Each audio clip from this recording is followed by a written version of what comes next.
Family card এই যে আমি পেলাম গিন্নি ছাড়া আপনি কীভাবে পাবেন?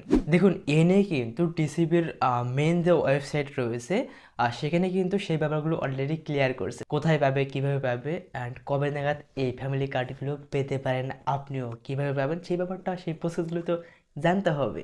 যেমন আমি জানছি পেয়েছি কার্ড, চলেন দেখাই দিচ্ছি।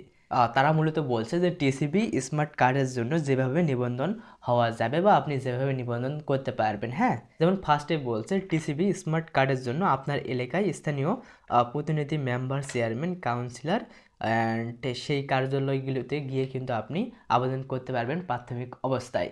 এখন মেন প্রশ্নটা হচ্ছে, ও বাই দ্য ওয়ে, কীভাবে আপনি আবেদন করবেন, কি কি ক্রাইটেরিয়া থাকতে হবে। যদি আপনার এনআইডি কার্ড একটা থাকে তাইলে আপনি আবেদন করতে পারবেন। তবে বস, পুরো বাংলাদেশের জন্য এটা বর্তমান সময়ে রাইট নাও অ্যাভেলেবেল না। কিছু স্পেসিফিক এলাকায় ফ্যামিলি কার্ডগুলো দিতে শুরু করবে ঈদের আগে আর কি। আচ্ছা, প্রাথমিকভাবে মূলত 14টি উপজেলাতে এই ফ্যামিলি কার্ডগুলো দিতে চলেছে। যেমন ফার্স্টে বনানীর করাইল বস্তি, পাংশা, পতেঙ্গা, বাঞ্ছারামপুর, লামা, খালিশপুর, দিরাই, ভৈরব, আরেকটা হচ্ছে নবাবগঞ্জ। আচ্ছা, আমাদের নবাবগঞ্জ নাকি এটা? একটু আপনারা কমেন্ট করে জানিয়ে দিন তো।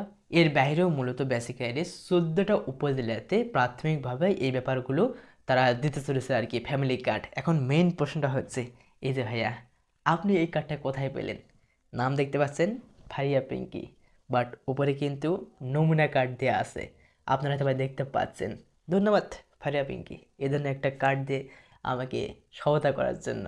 সত্যি তুমি না থাকলে আমি আসলে বুঝতেই পারতাম না, দেখছেন জিনিসটা। তাই বলে ব্যাপারটা আবার ওইরকমভাবে নিয়েন না। হ্যাঁ, এইটা মূলত একটা প্রিন্টেড কপি ভার্সন, তো একটা বাচ্চা থেকেই আমি কার্ডটা নিয়েছিলাম আর কি। এনিওয়ে,